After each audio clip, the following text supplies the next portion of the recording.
Tumaas ng todo ang presyo ng diesel ngayong linggo, habang tahimik na nagluksa ang mga wallet ng sambayanan. Ayon sa mga estudyante, para itong tuition fee na panay increase pero walang pa ring aircon sa classroom.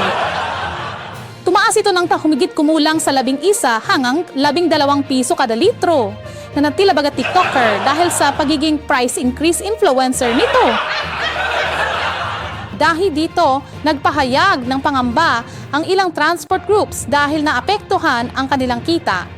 Ayon sa isang jeepney driver, baka mag-implement na rin sila ng work from home jeepney.